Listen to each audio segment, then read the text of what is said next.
Adelante, senadora. Gracias. Desde que se aprobó en este Congreso de la Unión la reforma al artículo 19 constitucional, que amplió de manera sustantiva el catálogo de delitos respecto de los que opera la llamada prisión preventiva oficiosa, hubo compañeras y compañeros que advirtieron del peligro que para una auténtica justicia implicaba el asunto. Por esa razón, algunos de ellos, y creo que vale la pena mencionarlos, Josefina Vázquez Mota, Kenia López Rabadán, Xóchitl Gálvez, Damián Cepeda y Gustavo Madero, votaron en contra de la reforma constitucional. En mi caso, al igual que muchos otros, la mayoría incluso de las senadoras y senadores de mi grupo parlamentario, nuestro voto fue a favor de dicha modificación.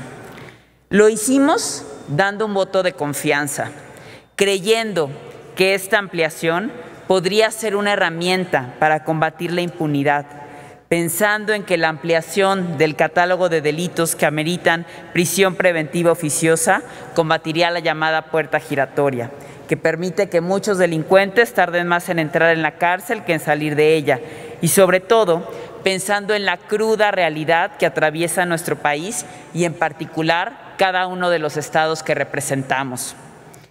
En 2019, a nivel nacional, se registraron 945 feminicidios y 81.893 robos a casa-habitación, además de un alarmante incremento en los casos de desaparición forzada. Y estos son algunos de los delitos por los cuales se aumentó este catálogo. Mi estado, Veracruz, se convirtió en el primer lugar nacional en feminicidios y se registraron 2.595 casos de robo a casa-habitación. Estos delitos lastiman profundamente la vida y la integridad de las y los mexicanos.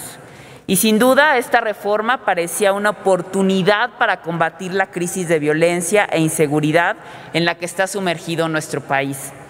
Sin embargo, estas reformas secundarias que estamos discutiendo el día de hoy se están extralimitando absolutamente al espíritu que hubo en el momento de la aprobación de esta reforma constitucional. En aquel momento, y vale la pena también mencionarlo, estábamos en una etapa en la que se rediseñaba la propia Procuraduría General de la República y estábamos en la transición a la Fiscalía General de la República. Confiábamos en que todos estos cambios implicarían, pues entre otras cosas, que no se volviera a dar uso político a esa institución. Lamentablemente, esa confianza ha sido traicionada y no hemos visto mejoría alguna al respecto.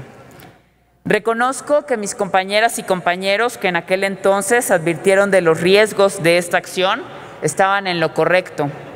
Advirtieron que la prisión preventiva oficiosa trastocaba el sistema de derechos humanos que hemos reconocido, tanto el marco jurídico nacional como el del orden internacional. Por esta razón, en el propio régimen transitorio del decreto del 12 de abril del 2019, se señaló expresamente que la continuidad de la prisión preventiva oficiosa se evaluaría en un plazo de 5 años, a efecto de determinar o no su eliminación de nuestro marco jurídico. De este tamaño es la conciencia que existió en ese momento, incluso entre quienes votamos a favor de dicha figura, pues sabíamos que podría revestir una serie de riesgos para la vigencia de los derechos fundamentales y atentar contra los principios del nuevo sistema de justicia penal de nuestro país, como lo es el propio principio de presunción de inocencia. Y es que resulta contradictorio en esta administración que hace un año te pidan votar como herramienta la ampliación de delitos del artículo 19 y que hace 2 meses hayamos estado aquí para votar la ley de amnistía. Entonces, no entendemos justamente cuál es la vía o cuál es el sentido que tiene esta administración al respecto de la aplicación de justicia. Nos resulta sumamente contradictorio. Nos ha quedado más que claro en Acción Nacional el riesgo de firmar cheques en blanco. Es igualmente inadmisible que con estas leyes secundarias quieran crear 2 nuevos tipos penales en materia de delitos electorales que absolutamente nada tienen que ver con la disposición constitucional y que además resultan repetitivos en la propia ley electoral. Todo ello con la única finalidad de servir como herramienta electoral para este gobierno. Esto puede llevar a que un régimen autoritario utilice este tipo de instrumentos legales para oprimir, amenazar, intimidar, desprestigiar o difamar a cualquiera que considere parte de la oposición política o de los adversarios del partido oficial, debilitando de manera muy preocupante nuestra democracia. Lo que estamos señalando no es cosa extraña en nuestro país, como tampoco lo ha sido históricamente en muchos otros países, en los que la democracia no se ha consolidado plenamente. Sabemos que el aparato de justicia ha sido utilizado de manera sesgada para perseguir y acabar políticamente a la oposición. Sin embargo, por un momento creímos que el cambio de régimen podría implicar transformar esta realidad y confiamos en su momento el entregarle al nuevo gobierno instrumentos como lo es este catálogo ampliado, como lo es la extinción de dominio o incluso la Guardia Nacional en aquel momento. Estamos por iniciar un proceso electoral que es de los más importantes en la historia y el uso faccioso de las instituciones debe ser erradicado de raíz si queremos consolidar una democracia efectiva. Precisamente por ello, también pedimos desde el inicio de la legislatura que construyéramos una fiscalía verdaderamente autónoma, pero no sucedió así.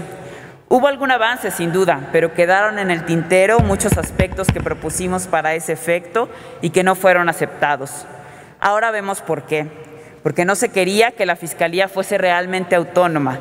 Ya parecía desde ese momento un abuso en el sistema de justicia. Y todo indica también que aquel plazo de 5 años que nos dimos en el régimen transitorio está resultando excesivo. No hacen falta 5 años para evaluar la continuidad de la medida. Han bastado unos cuantos meses para evidenciar que esa figura legal no está hoy en buenas manos. Está quedando claro que en manos del actual gobierno se hará mal uso de ella y de hecho ya está sucediendo. Por estas razones, compañeras y compañeros senadores, un importante número de senadores del Partido Acción Nacional habremos de votar en contra de este proyecto, con la esperanza de que podamos detener su aprobación, para que en un futuro, cuando en su caso se haya demostrado que el gobierno está verdaderamente corrigiendo el rumbo, que está utilizando a las instituciones con responsabilidad y para lo que son, y no para socavar la democracia, entonces, y solo entonces, podríamos revisar la pertinencia de su aprobación. Es cuanto. Gracias, senadora Indira